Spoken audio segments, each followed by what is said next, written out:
Welcome to PTSD 911 Presents. My name is Conrad Weaver.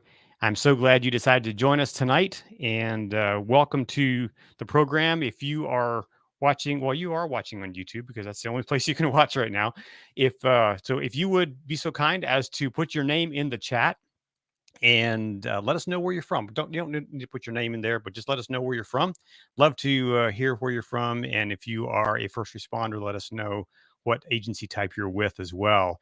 Really appreciate that. So again, like I said, my name is Conrad Weaver. I am the host of this program, and I'm also the producer and director of the documentary film PTSD 911 that is in production right now. We are telling the story of first responders who are dealing with the traumas that they have experienced over the years and are suffering from post-traumatic stress. And this subject has become near and dear to my heart. And because of that, we launched this podcast show as a resource for first responders and those who support first responders. In just a minute, I'm going to introduce our guest.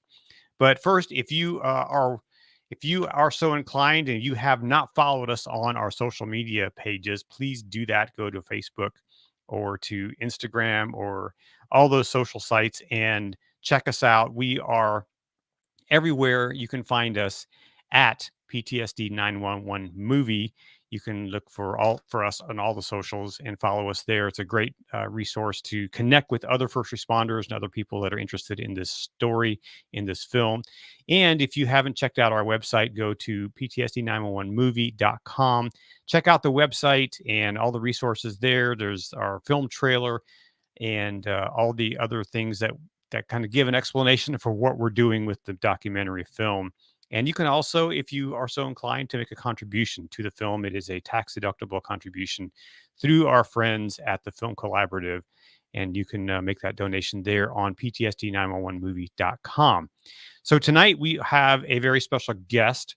Robert Mann is joining us from the great state of California. Robert is a former law enforcement. He is the co-founder of Pathfinder Resilience, an organization dedicated to preventing public safety suicides and empowering people with the resilience to live their best lives. He served for 25 years at the Orange County Sheriff's Department here in California and has served in the U.S. Marine Corps. Thank you for your service, Mr. Mann, and all those agency types. And today he's also working with Pathfinder Resilience. And tonight he's our guest. So, Robert, welcome to the program.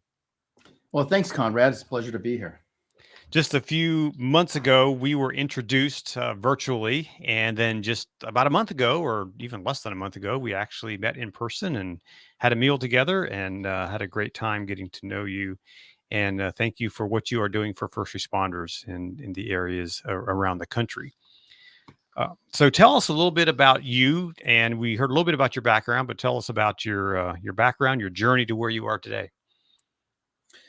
Thanks, Conrad. And actually, if I remember correctly, we met at a conference in passing at first. Can't remember which conference it was exactly, but we met someplace, and I heard about the project you were doing, and I chased you down. I stalked you. It wasn't the FOP Wellness Summit, was it? Did you go to that last year? Yeah, I think it may have been the NENA conference or the Navigator conference. Yeah, the NENA conference. Yeah, that's where it was. Yeah, I heard about the project you were doing, so I stalked you out on the conference floor and tracked you down to talk to you and find out more about it. But thanks for having me on tonight. I appreciate it. Appreciate for the opportunity to talk about the state of mental health within first responders and what we can do about it, and what we are doing about it, and what else we should be doing about it. Sure. But so I, like a lot of former law enforcement people, started in the Marine Corps, and I was in a small town, and a lot of the cops I knew had been in the Marine Corps, and so I knew when I grew up that I wanted to be a cop. And so in my juvenile mind, since the cops I knew had been in the Marine Corps, I thought the path was to go through the Marine Corps, and it was a great experience. I met a lot of great people, and it was very formative to who I am today. And exited out of the Marine Corps and was lucky enough to get picked up by the Orange County Sheriff's Department. And, back in those days in the 80s, getting into law enforcement, getting in was a full-time job. You were spending every weekend going around to different places. There was no internet yet, so you had to go wait in line to pick up the the physical applications and turn those in, and it was phone calls back and forth between you and your background investigator or whoever was doing that process to get you through, and you'd apply at multiple agencies at the same time. And I always viewed myself as lucky in the aftermath. Of course, back then for me, it was like, it was like somebody wanting to go to prom. You go with the first person who asks you. And I was lucky that the sheriff's department asked me first, because they were a relatively large organization that had a lot of opportunities. And of course, if one of the other agencies would have asked me first, I would have jumped on it there. But later on, having gone through the academy with many people who were on some of those smaller agencies, they didn't have the opportunities that I had, because they were just smaller organizations. And of course, they have their benefits, that every single person there, and it's more of a family. There is one person that I went through the academy with, and I think I may have seen him one time the entire time on the department. It was a large enough organization that I think I saw him one time at a training event, and that was it. So there's the good and the bad of going to a large organization. But let me jump in. A lot of the processes. Go ahead. So this isn't completely related, but I want to figure out. Okay, a lot of people in law enforcement and first responders have been to the armed forces, or armed services. How did your experience in the Marine Corps prepare you, or not, for a peace officer position? Wow, in so many ways. And of course, now we hear in recruiting, there's the argument of, where do you get the best candidates from? But I'm a firm believer that all the branches of the military prepare somebody for a career in public safety in so many ways. The discipline and the depending on another person, the realization that you can hear about it, but you're living in a world where your everyday reality is somebody depends on you doing your job correctly. And to say that lives depend upon every single job, it's true. And we could take it all the way down to the people who are providing food. The Army marches on its stomach, so to speak. But sanitation, the worst thing that can happen is somebody doesn't do their job correctly in food service, and now you have an entire unit who's down with some type of illness because food hygiene wasn't taken care of, because somebody decided not to do their job correctly. And it's a lot of little things add up to a big thing.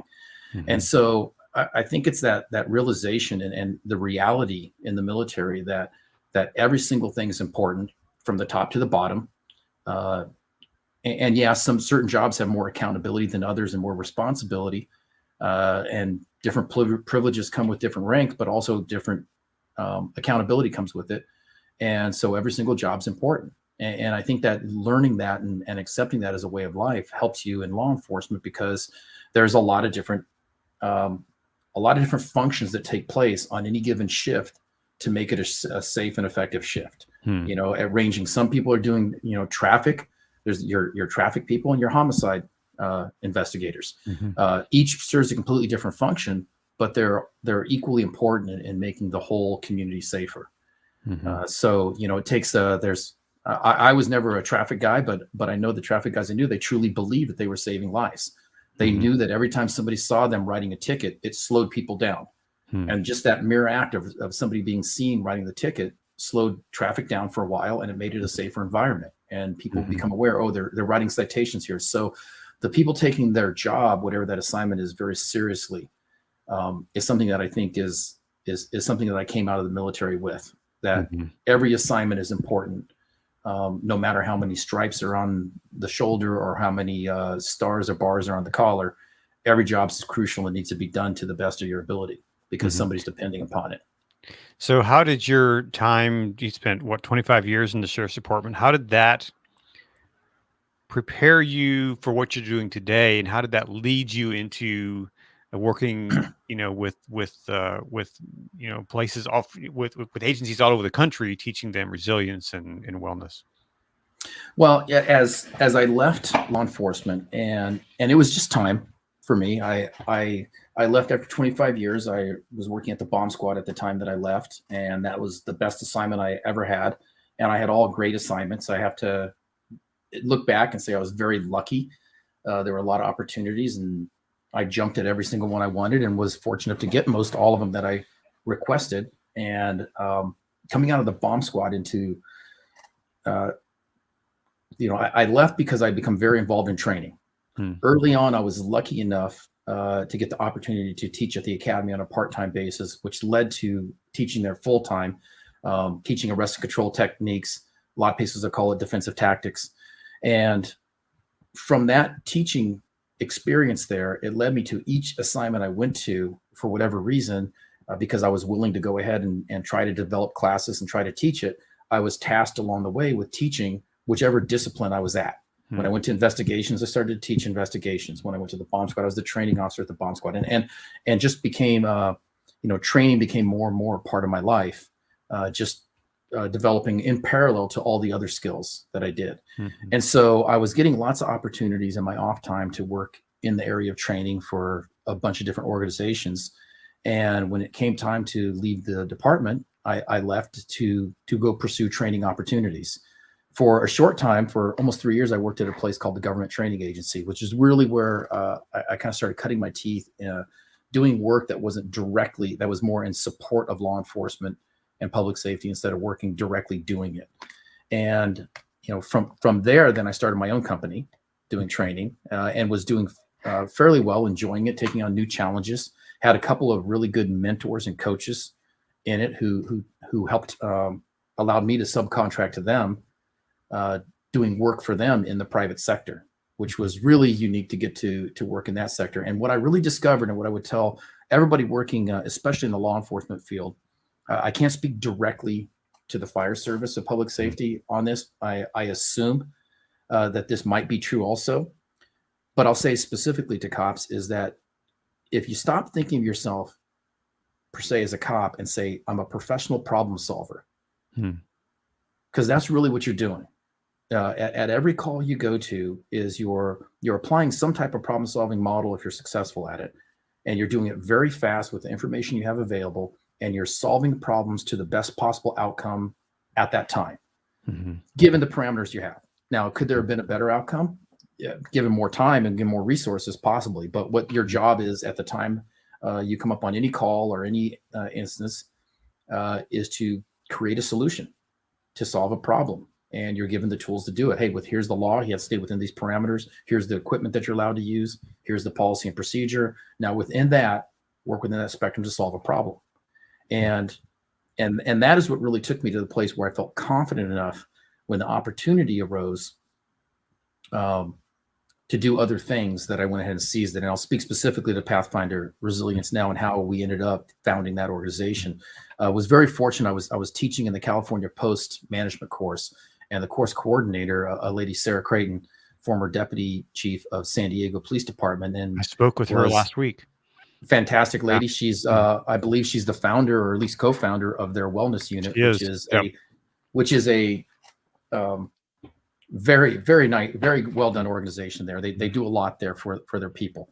And a lot of organizations could learn by going down and checking out what they're doing there. But Sarah connected me with one of her people that she had done some work with, Dr. Renee Thornton, knowing that Renee was looking for some collaboration on a couple of things. And so Renee and I started exchanging phone calls, and we connected in a lot of ways in the way that we looked at problem solving and things that needed to be done. And so shortly thereafter, after that conversation, we had an opportunity for me to connect her.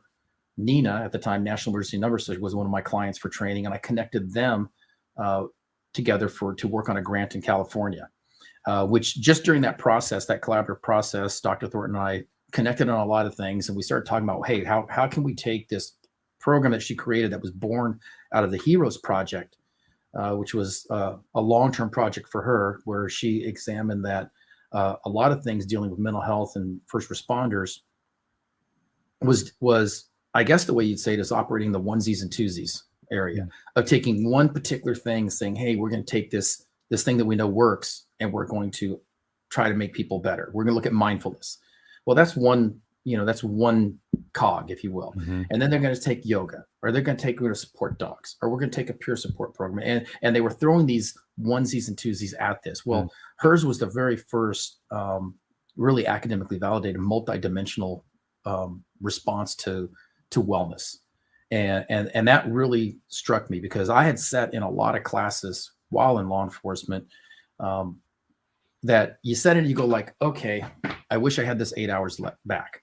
And it's not that there wasn't good material or content that could have been beneficial. It's the delivery environment. When you go to a class with a bunch of, because let me just be as satirical as possible here. Cops aren't judgy at all. Yeah, they're not a judgy group. So when you go to training that's for wellness, or stress management, it had lots of different names, right? So you're in a stress management class, and there's 30 of you in there. The last one you want to do is you want to raise your hand and say, hey, my next door neighbor's friend's cousin has a drinking problem. Because you're going to get 29 people looking at you and going like, so you got a drinking problem. Right. Yeah, you can't ask any question in there, because it's going to stigmatize you as having the problem. And I'm not saying that wasn't the case. Sometimes it was that person who had the problem and was asking the question by proxy. But many times they were just genuinely curious about something for somebody they knew, but they couldn't ask the question. Or if you were seen talking to the instructor after class, people will start to get curious, because there is stigma and fear within that community of having something wrong with you. Because, and I can say this personally, when I worked with people, you want to work with people who have a strong desire to live. You want to work with people who have their act together. You want to work, you don't want to go to work with somebody who has a gun on him who's contemplating suicide. Right. Yeah, that's in your own personal self-interest. You don't want to go into an entry in a house with somebody who's had suicidal ideations, of dying on the job. It's just not something you want to do, whether it's realistic, whether that's a threat to you or not. That's not the point. It's you just don't want to do it. And so in those environments where you're talking about real room interaction with an instructor and other people involved in the field, it's just not an effective delivery methodology because of the culture. So how do you fix that? So what we do, and the reason why I really, in talking to Dr. Thornton and said like, hey, this is something that'll work. It's the multidimensional approach to it. So I liked the content and believed that was a better methodology of moving the needle, but it was the online anonymous delivery.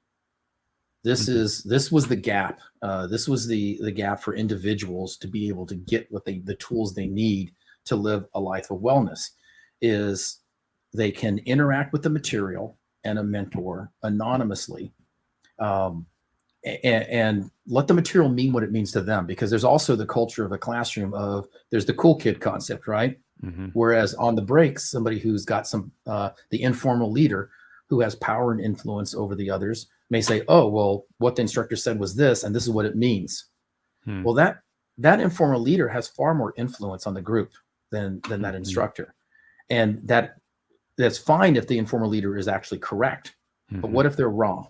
Right. And now you have a takeaway that's incorrect. So by making it individual and online and anonymous, the only person who you're going to interact with is the people who work within the program, who signed confidentiality agreements and have been trained and culturally competent in the way they mentor and they coach. You're able to take away from the material what it means for you, and also you're able to take away it in a correct way in a safe environment. So in looking at her delivery methodology, what she wanted to do, and she needed a partner at that time. I was lucky enough to be in the right place at the right time, and so we sat down together and we formed Pathfinder Resilience, and we've been forging forward ever since. So what is resiliency? What's it mean to be resilient? So I'll give you the knuckle dragger version of it first. It means your bounce back. What is your bounce back from whatever's going to happen, whether it's a stressor, whether it's trauma, challenges, in life. It's like, what's your process for getting back to either one, where you were before? If we were to give it an overall wellness score, right? Say like on a scale of 1 to 10, suppose you're at a 9 and you hit a challenge or a stressor or trauma. How do you get back to being a 9? And actually, in a best case scenario, is we take those traumas and we get back and we become a 10 because it makes us stronger, because we had tools going in. And so that's resiliency is we look at all these challenges that we're going to have in life, and we're all going to have them. They're not like a lot of things. Christmas comes once a year. It's always on the 25th of December. Trauma isn't that way. It's not scheduled. You don't get to plan for it. It doesn't have a season. There's never a good time for it. It's going to hit at the most inopportune time. It may hit when you're already in a diminished state. Maybe you're already fatigued. And, one of the things that we try to empower people to do is to be intentional about their wellness ongoing prior to the challenge, because the state you're in when it happens will greatly determine how you're going to come out the other side. And so it's getting yourself to the best place possible. I would equate it to falling in a swimming pool. If you fall in the swimming pool and you don't know how to swim, now you're dependent upon a couple of things. One, did somebody see you fall in the swimming pool? If they did, do they know how to help you? If they didn't see you fall in and they see you in after, do they know how to get you out and resuscitate you? And then how long were you under? Do you now have some type of brain injury because you didn't have oxygen for a period of time and you were unable to help yourself? But if you know how to swim, right, or even better, if you become aware and learn how to walk intentionally around that swimming pool, we don't fall in to start with. We're able to see the hazard. And then the other component is, if we do end up in that pool, we know how to swim. We know how to get ourselves to the edge and come out of it. And once you've been through something like that, you know, like, oh, well, I'm not concerned about walking around the pool. I can go around the pool because I know how to get myself out. You have proven competence. You had the adversity. You prove to yourself you can get out of it. You don't fear adversity anymore. And you can come out of adversity out the other side a better swimmer, so to speak. So and I have a problem. I speak in metaphors and analogies all the time. So how do you do that in a culture where there's a whole bunch of people swimming in the pool? Or flopping around in the pool, right? Or flopping, yeah. Flopping around, and they're not sure what to do. They're not sure if they're going to make it. Well, the first thing that I think has to happen is culture-wide and among first response community is we have to look at wellness itself as a professional skill. Because it's just like anything else. You know, we have firearms training. It's a skill we need for the job. And we go to specific training on it. We have metrics on how you're doing. So you know how you go to the range on a monthly or quarterly basis, depends on your organization. And you fire the weapons you've been issued or the ones you're allowed to carry, and you come away with a score, and you know how you're doing. And you could go like, oh, my score's a little low right now, you know, or maybe somebody looks at your target and says, hey, your scores are low right now. And so you do the work, right? You put the work in to get yourself where you need to be. Driving, right? If we have somebody who has a lot of accidents on the job, chances are they're going to get sent to emergency vehicle operations training. They're going to go back to EVOC training and touch up on those skill sets. Those are specific skill sets needed to work in this field. Well, we know in the field of law enforcement, we know that you're going to be exposed to things on a routine basis that most people are not exposed to. And at least not in the frequency. You know, people who work, of course, in emergency medicine, anything having to do with helping people when they're in trouble, you're going to be exposed to seeing things, seeing other people struggle. If you have any normal degree of human empathy, it's going to wear on you when you see somebody suffering, even though it may not be your loss. Suppose you go to a home and, you know, it's always the tragedies that have children involved that are the worst, right? And this is Southern California, so we have lots of swimming pools. And summertime, and you know, it's you know, the baby in the pool call. It's a common call, and it's not when you're going to get it, or it's not if you're going to get it. It's when you're going to get it, and not all of them turn out well. And so, you know, seeing the people suffering at that time, if you have any degree of normalcy, it's going to wear on you. And the way to get through it to where you can actually function through the regular day is usually we start to depart from normalcy, right? We don't want to have that empathy. We don't want it to make us sad when we drive. We want to be able to perform our job and go back out and do the next car stop or whatever we have to do, go on to the next call. So you can't let that trauma get you down at that point. And that's not a normal process. And it starts to wear on people, and you're chipping away at your wellness and the repeated exposure to these things. So We know we're going to have to do it. Like I said, we know that people are going to operate vehicles in an emergency way. They're going to operate the emergency vehicles in a way that's not normal driving. So we train them for it and we monitor it. Yet we know people are going to be exposed to these traumas repeatedly, but yet we're not arming them for it in a way that they can sustain themselves over a career. Yeah, I know we've become or first responder agencies, and I want to clarify that I'm not a first responder. I'm a fan, But we and, appreciate and of what you our do, first though. responders. So when I say we, I kind of, I don't mean me, but I mean you guys. So I want to clarify that. So I guess over the years, law enforcement agencies were developed and fire companies were built and all these things happened, and you're kind of building the plane as you're flying it. And so now things are falling apart, so to speak, in some places. How do you kind of make those corrections, mid-flight, if I can use another metaphor? Well, yeah, one, we do know it's falling apart. Just to let's validate that statement. And by the way, you may have not been a first responder, but we appreciate what you're doing, and we need more people on your team. Yeah. We need more fans. Sure. Because public safety has taken a beating, and a completely undeserved beating recently. Right. Yeah. Which is another stressor.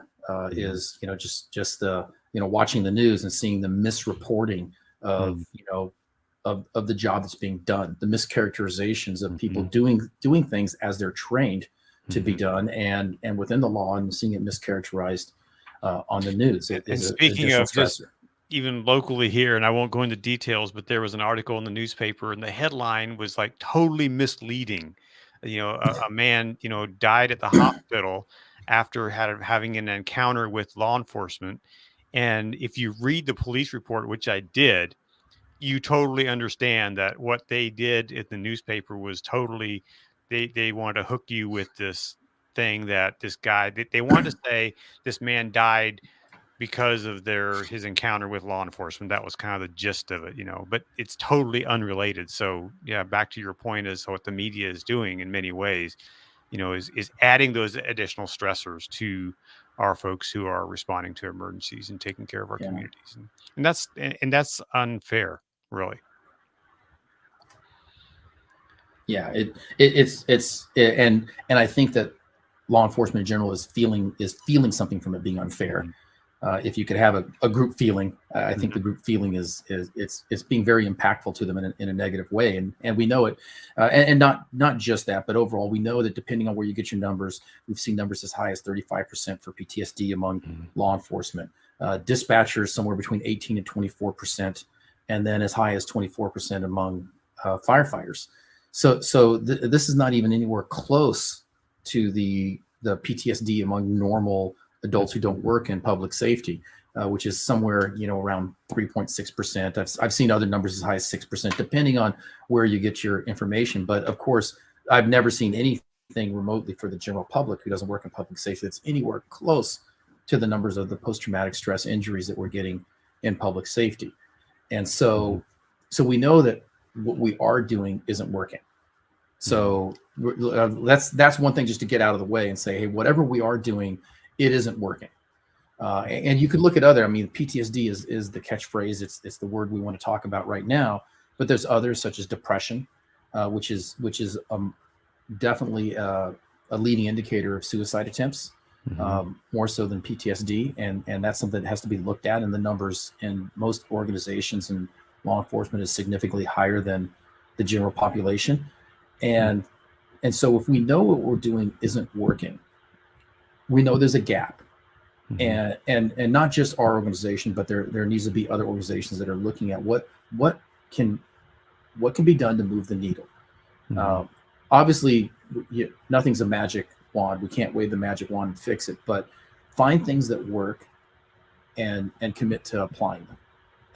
That's what has to happen overall, and it takes leadership. Really, you ask, hey, how do you fix this thing mid-flight? It takes leaders making a decision that, hey, we're going to create wellness cultures in our organizations. And there's a cost to that, right? There's a cost in in real cost, in real dollars, but there's also in effort and time and energy.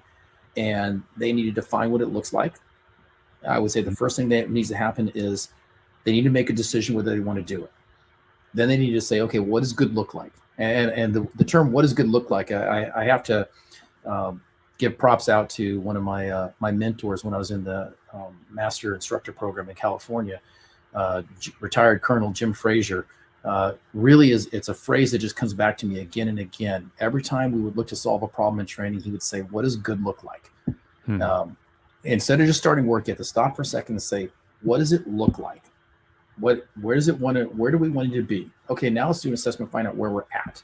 Let's find that gap, and let's find the components in it, and let's start filling that gap. And then you can put your good money, time, and efforts towards something that will really work. Then they need to actually establish a policy. All right, let's have a policy and procedures that support a wellness and accountability to that wellness. It's a two-way street. If an organization is going to tell somebody, we're going to allow you time to take care of your wellness, and they continually don't do it, and then they're going to complain to the organization, well, I'm physically not well, but yet you didn't take the time. We put a gym in, and we've told you could use it on duty. We brought in people to do yoga on duty. We brought in mindfulness classes that were optional. You skipped it. If we're going, there has to be, it's got to be a two-way street. It can't just be a give on the part of the organization. They need to also hold the team members accountable to use the resources that they're making available to them. And then I would say the next component about that would be then creating a shared language around wellness. And that's, I can honestly say that that's one of the things, when we did our first large organization in California, is the Joe Engler, the now undersheriff of San Francisco Sheriff's Department, and Paul Miyamoto. I mean, it was great leadership showed there that they said, hey, it's going to be challenging. It's going to be difficult. It's going to be a scheduling nightmare, but we're going to put all of our people through this wellness training. And it was challenging for them. They had scheduling challenges I couldn't even imagine, because they had to figure out a way on duty to put, hundreds and hundreds of people through this training in a relatively short period of time.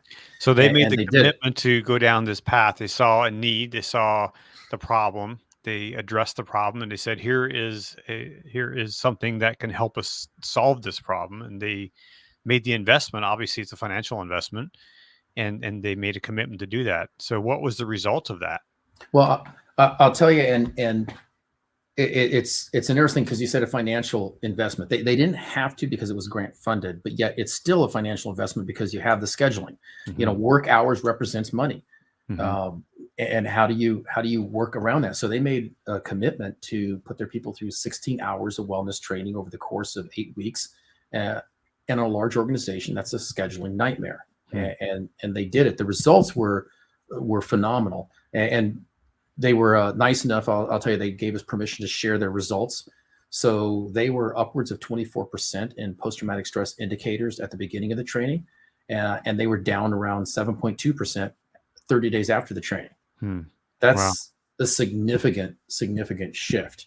It's amazing. And of course, they saw that all across the board in all the areas, all the dimensions of wellness.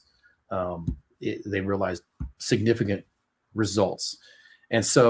And it was like that on other organizations. I'll say the UC Davis organization went through it, and some of the people down at Menifee, Pat Walsh, the chief down there, he's has a situation going where his people are allowed. They have to, on duty, they have to do something for wellness. It's not a, hey, I'm going to allow. It's not a, you can do that if you want to, but this is a mandate. No, he has a mandate towards it. And that was when they started that organization. They said, hey, we're going to have a culture of wellness. Do you think some leaders are afraid of setting that standard? Well, I'm concerned about using the word afraid, because I don't want to call somebody else who's donned a uniform afraid of anything, because I know what they go through to get there and what they have gone through. I'll say that they have some very real concerns financially of what things mean. Decisions they make have ramifications, and some have unintended consequences. And we're talking about new ground. They don't know what the consequences are.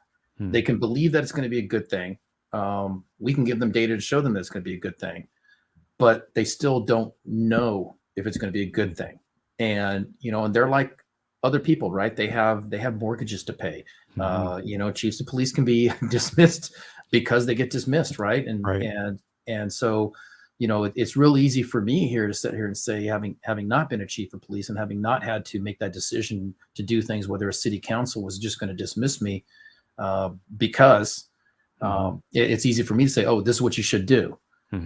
So their decisions are challenging to make, but we do know that this does start with leadership, because they're the ones who have the power to do the things that need to be put in place for it to happen.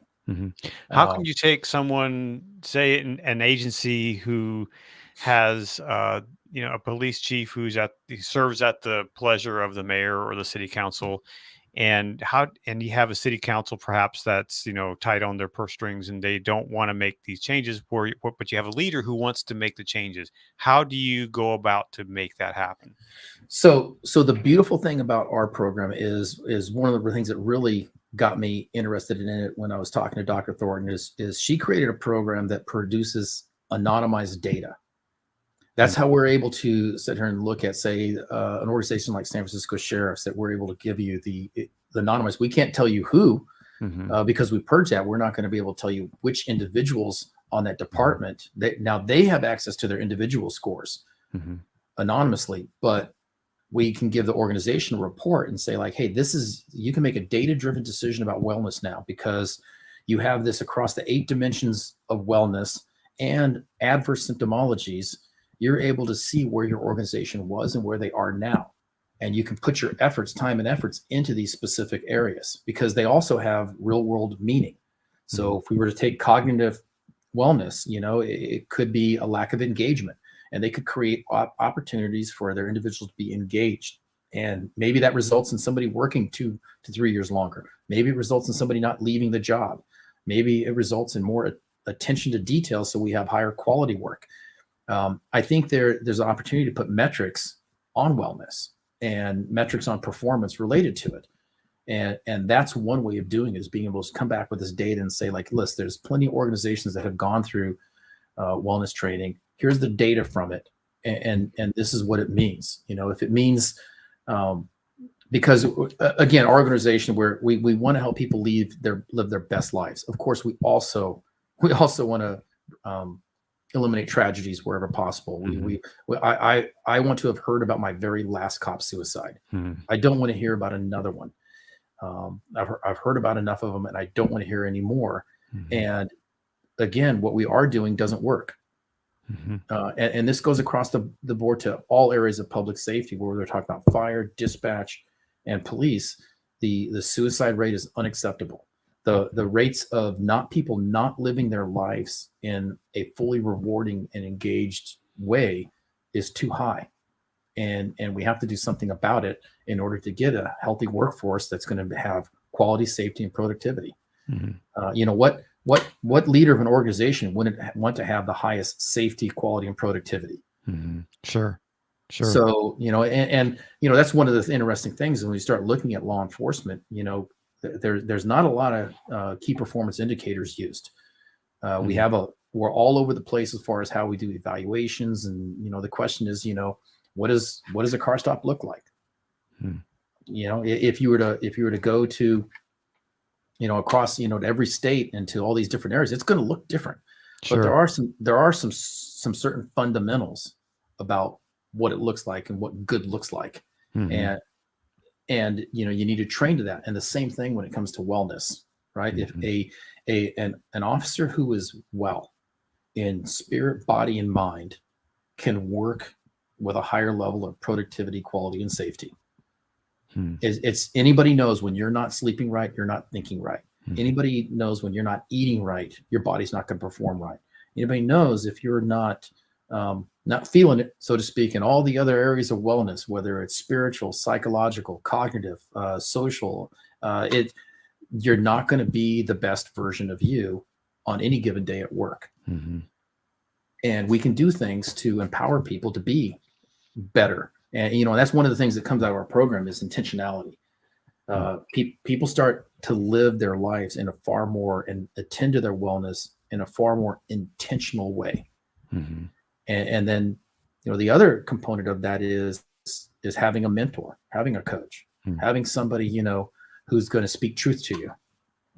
Instead of telling you something you want to hear. Sometimes one of the worst things we have is a friend, because our friends don't want to hurt our feelings sometimes. Well, our true friends hurt our feelings sometimes. Mm-hmm. True friends tell you, again, I'll quote Colonel Jim Fraser, your true friends will tell you when your baby's ugly. And that's and it may hurt to hear it, Mm-hmm. but your true friends will tell you that. And that's we And, want, and that's our so mentors and important. coaches. And, it's just, I was again reminded today of just there's some amazing people in the first responder community, and I met some on my last trip out to California, and one of those was a firefighter from San Diego, and he called me this afternoon, just out of the blue. My phone rang. He was like, "I just want to see how you're doing. I just want to check in on you."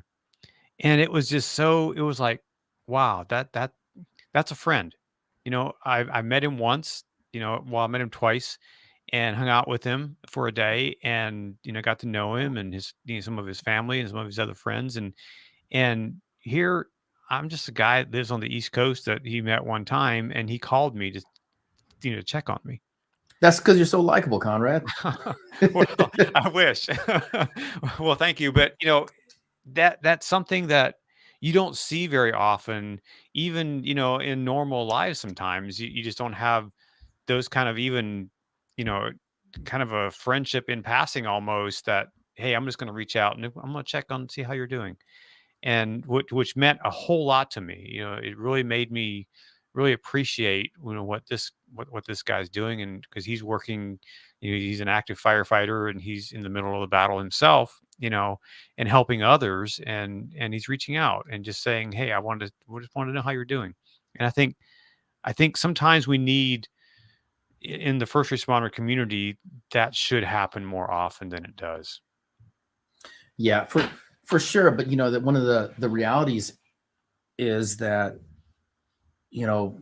almost everybody in this community works overtime, Mm-hmm. disproportionately compared to the private sector, because staffing is a problem. And I read an article that was recently, it was written in 2020, talking about it was kind of trying to debunk the attrition problem in law enforcement, basically asserting that we don't have an attrition problem, that the people we are losing are people we should be losing.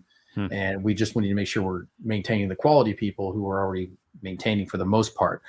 And so I would say, if that was true, we wouldn't have mandatory overtime, because we have it. It's a reality. Almost every department I talk to is there's ongoing, and it's not just for short periods of time. It's been continuous and ongoing mandatory overtime. It happened when I was young on the job, and it happened right before my retirement. It was the only time. We did go through a bankruptcy in Orange County at one point, and that was the only time we didn't have mandatory overtime.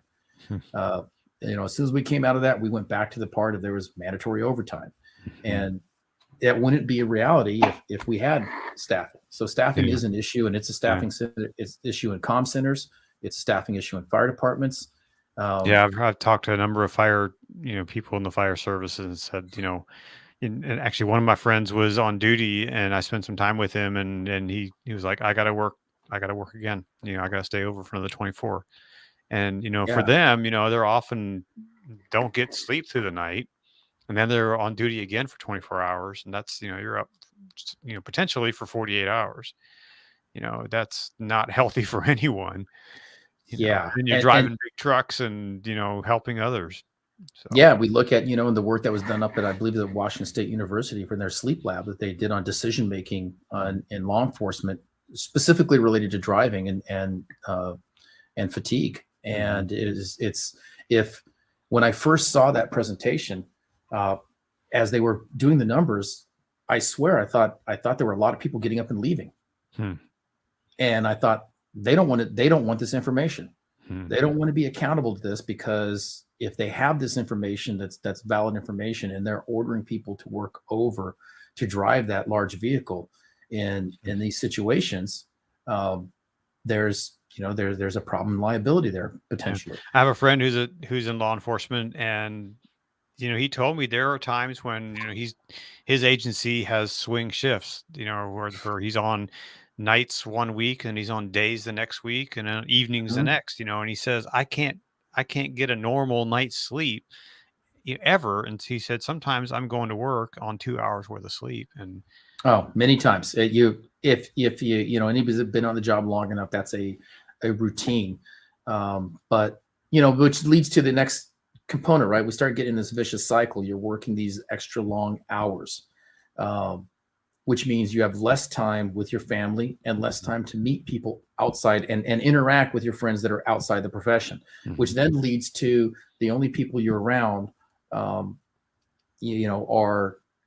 are the other people who you work with. Mhm. Those are the only people who are awake when you're awake. Those are the only people who have to, to socialize. We used to talk about, oh, this is my, it's not exclusive to public safety, but the people who do shift work in general, Mhm. right? There's this interesting thing. It was called, oh, it's my Friday. But Mhm. if people who don't do shift work, that sounds like a weird statement. My Friday, my Mhm. Monday. The calendar isn't real to us. This is my Monday. My Wednesday is my Monday. Mhm. Um, my Tuesday is my Sunday. And so, your calendar becomes, to use a technical term, it becomes all jacked up. Yeah. And and you can only live, then you start only living in the world of the other people who are Mhm. like vampires, Mhm. who are sleeping during the daytime and working at night. And then on your days off, trying to shift it to have normal interactions with your family members and loved ones then. Mhm. And of course then you start your Monday is all jacked up Right. because your sleep pattern's off. Yeah. And it just leads, puts you in a place when you're fatigued and exposed to trauma, it puts you at a deficit for being resilient to come back from it, right? Mhm. So, you have to start living your life in a disciplined way to put yourself in the best position, in the best place when you're exposed to the traumas, Mhm. and of course the traumas are ongoing. Mhm. Um, uh, I saw this in action, very specifically. There was a deputy that I worked with, and I wasn't working with him on this day. I was on the other side of our patrol area, but heard about a young girl, and I believe she was a kindergartner, and the the brother had come home from college, had gotten home from college that day, and wanted to know if he could take the family car. And as he's backing out of the driveway, he accidentally ran over his Mhm. little sister. Mhm. And the deputy who gets there first, he got on the radio multiple times, like, "Hey, when are the paramedics going to get here?" Well, the little girl's father was a surgeon or doctor of some type, Mhm. and had and told the mom right then. He assessed the situation. He saw the nature of the injuries, Mhm. and she wasn't going to make it. Well, no more than a week later, I was working area partners with this same deputy, and he got a call, and we're working day shift together, and he got a call saying child versus vehicle, Mhm. child on a bike versus vehicle, Mhm. and I just saw his face, and I told him I'll take the call. Mhm. And the look of relief on his face, and fortunately for me, when I got there, it was minor. It was extremely minor. It actually, the child had ran into a stopped car at a Mhm. stop sign, and no injuries at all. So, Mhm. but the trauma on this deputy's face when that happened was I could see just how he Mhm. was just devastated, just by merely getting the call, and he hadn't even gone there. So he was already reliving that worst case Mhm. scenario. And and this is something that happens again and again. Now you imagine you get that situation when you're already fatigued, or Mhm. when you're not managing your own personal life too. You have just the regular, everybody has regular stressors, right? Whether it's um, relationships, finances, you don't get to pick your family. Sometimes family puts burdens on you, and so you have all these things on you, and then you go to work and you have this happen. Mhm. You have one bad call one week, and a similar call comes out of the radio the next week, and you can just see the trauma that this person was going through. Mhm. And so I think, we go to the gym to become strong before the fight. We go to the range to make sure our firearm skills are up to par, where we need to be when we have to deploy it. Our If you're driving, we a have to firefighter, practice that. you're practicing throwing ladders. Oh, they're constantly they're out there with their power tools cutting, Mm. cutting roofs and walls, and Right. we always joke that they're, either blow drying their hair or cooking. But I get it. They do work a lot of the time Yeah. too. But but if we, the problem comes is we know people are going to be exposed to trauma. We know they're going to have challenges, and yet there's nothing in place to make sure, with accountability, because there's accountability on the firearms. There's accountability on knowing the law. There's accountability on driving. How come we don't have accountability on taking care of yourself, on wellness, putting a policy in place, saying we're going to create this culture of wellness. We're going to have policies in place, that we're going to have resources available. Not only that, we're going to, with that comes a return to work policy. What happens when somebody accesses the resources that rightfully takes them off the job for a period of time so they can get healthy? How do we return them to work in a way that doesn't stigmatize them, that doesn't damage their career, or put them right back in the same place they were? Same situation, right? It's the question about, is it a resource available to you if using it ruins your career? Because for some people, reality is it's just not an option. It just isn't, because they're seeing like, hey, this ruins my career. I have kids, I have a mortgage, I have, a spouse that I've committed to bringing in income. This is, at some point, it's the only way that you can make a living in life, right? You put your eggs into that basket of law enforcement, and to access the resource, for something that is, the trauma you're exposed to on the job could take you away from doing the way you know how to make a living. If it, or at least, ruin your upward mobility, right? Because everybody is also thinking about career path. Everybody has things they want to accomplish in their career, experiences, and thank goodness there's some people that step up and do it and go into the leadership and administration components of it, because, at some point they're sacrificing, because I don't know of a single person when they, you go ask a bunch of people entering the academy, and you say, hey, what do you want to do when you grow up as a cop? Then none of them say, I want to do the budget. Right. None of them go, oh, I want to do the budget. Yeah, I want to make policy. That's not what they say. They want to go, they want to fly the helicopter. They want to handle a K-9. They want to be on the SWAT team. They want to work, undercover. They want to do the things that, in their mind are making a difference. Right. They want to go be impactful. But along the way, people realize, hey, somebody has to step up and do this. A lot of the times they do it. They step up because they see somebody doing it, and they go like, the whole time I've been here, they haven't done anything. Let me step up there and do it. And of course, then they get into the same situation where they're trying to make something happen, but you have a culture in the command and in government too that prevents them from moving the needle forward too.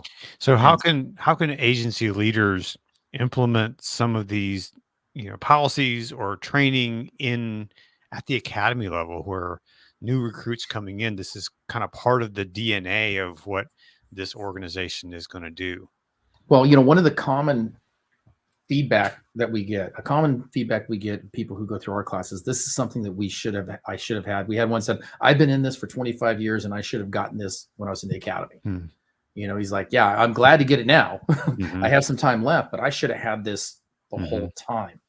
And there are some organizations that are doing some things about it, but the whole thing is, we think that, and in our program, what happens is you get an assessment, right? You're assessing what's your current state. You're looking at the ways you were going to do things. Then you're going to work with the mentor and hear from people who have expertise in the dimensions of wellness about how you can build capital in those particular areas and how you're going to hold yourself accountable. This is the big thing. Wellness has accountability. You have to be accountable to yourself. One component, one of the dimensions is physical wellness. No one can go to the gym for you. No one can choose to eat the healthy food for you. You have to make that choice and do it yourself. And, no one can make the decision for you to get enough sufficient sleep to replenish your body. You have to start making those decisions and holding yourself accountable. This is one of the big takeaways from our program, is that you're accountable to yourself for your own wellness. That being said, your organization, when we have organizational stressors, it's beneficial to the organization to create an environment and a culture that supports wellness, because we know that what has been happening isn't working.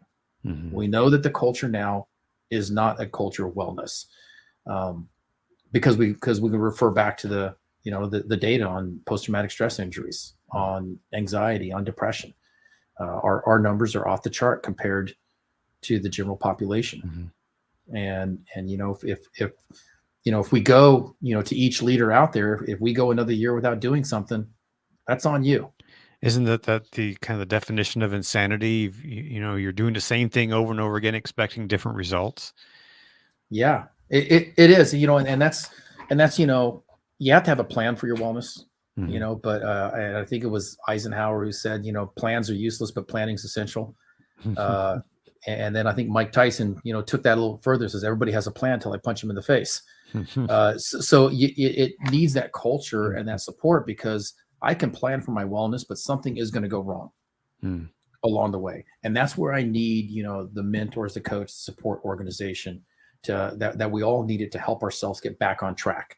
And that's one of the components of wellness is having your own wellness plan, executing it, and being able to recognize when you're in distress. Being able to recognize it is one of the things that's not happening right now, that we live in a culture where, especially in law enforcement, where we lack the ability to recognize when we're in distress. So it takes everybody having a common language, a whole organization to be able to recognize, hey, my buddy needs help right now.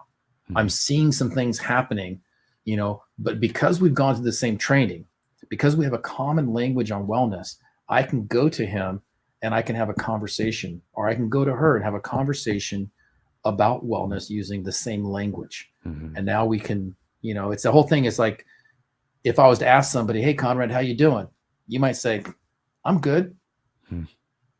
Okay, well, what does that mean? Right. Yeah. Good means word. Yeah. Does good mean I'm not jumping off a building today? Right. Or does good mean I'm thriving? That I'm actually living, doing things that are happening the way that I want them to happen. So that's one of the benefits of training around wellness, is training creates a common language that we can speak to. So we start, and we use the word capital across the dimensions of wellness, of building it, before you need to spend it. You start putting money in that bank in each dimension of wellness.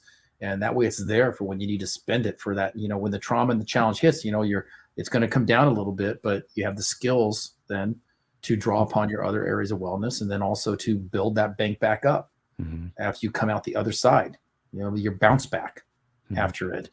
But, as we start talking about, adverse symptomologies, right? Adverse symptoms, whether it's anxiety, stress, depression, right? That gives us a common language to talk about things that are happening in a negative way in my life. I also can start talking about ways that things are happening in a positive way. We start talking about, psychological capital, financial capital, physical capital, and start to have that common language, common conversation with peers, coaches, mentors, subordinates, superiors, whoever it might be within your organization. But that's when you go to an academy, you learn an entire new language. You learn a radio code, you learn the penal code, you learn the vehicle code, that people from the outside, they don't understand what you're talking. We can have an entire conversation speaking in code, and nobody else knows what we're saying, because we have that common language of communication. That's what we need when it comes to wellness. We need a common language of communication instead of saying, I'm good. Yeah. Yeah. Very cool. Well, if you're watching out there and you have a question for Robert, just put it in the comments, and we'll pitch those to him.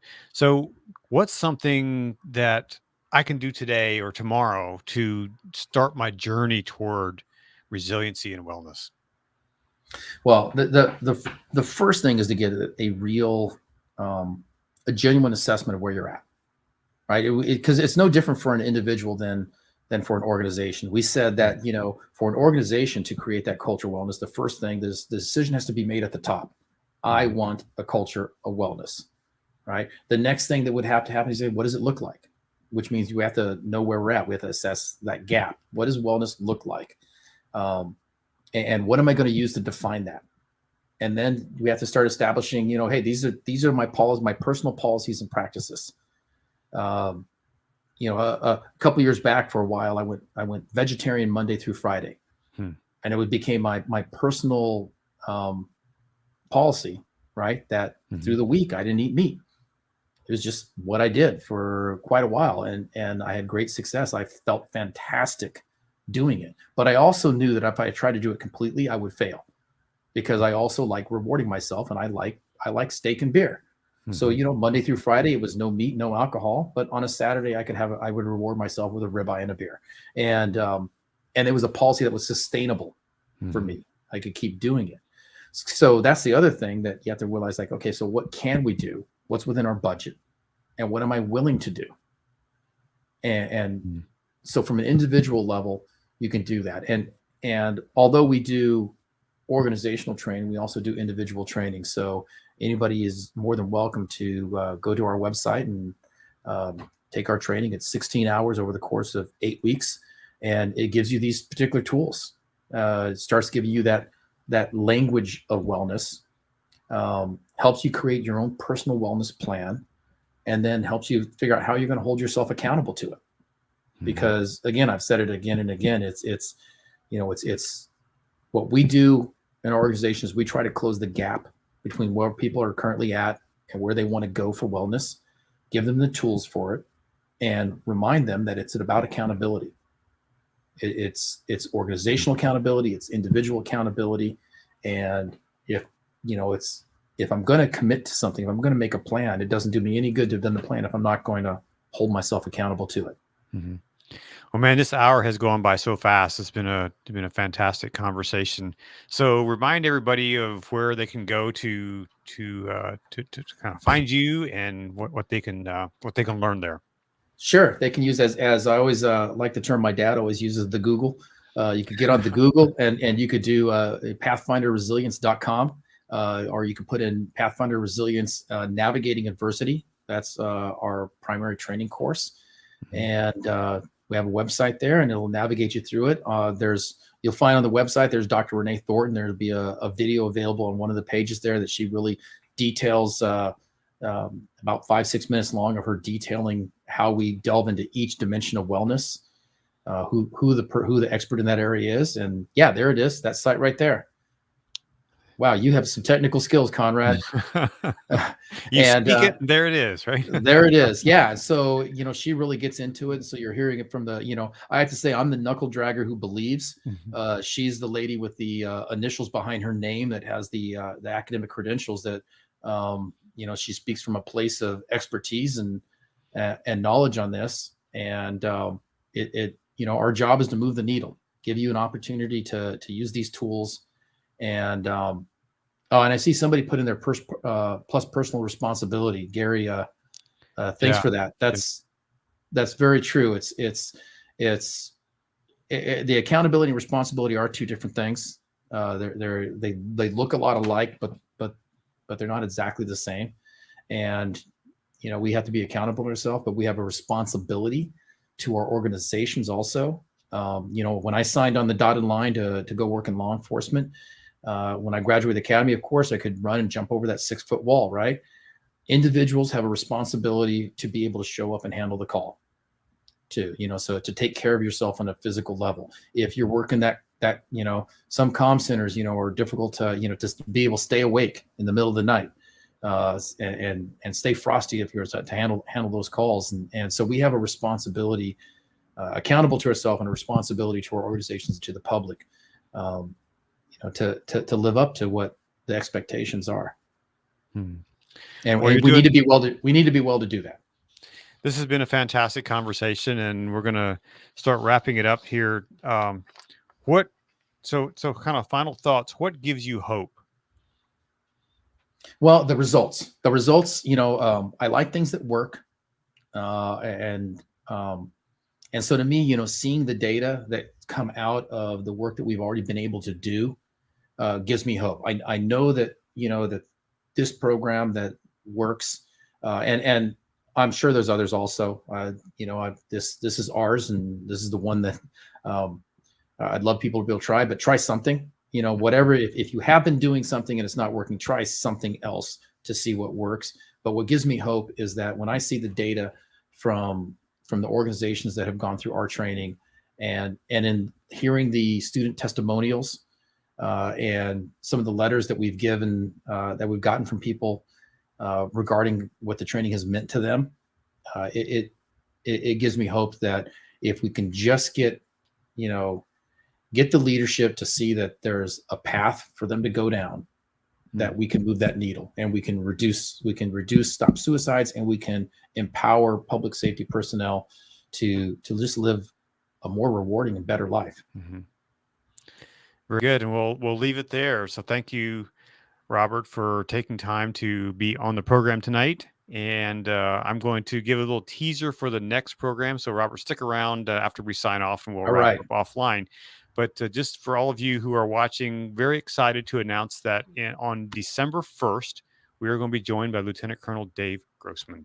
He is going to be here to talk about a lot of different things, but we're really going to focus in on sleep. He's been talking about that a lot. So he's going to be on the show live December 1st, 8 p.m.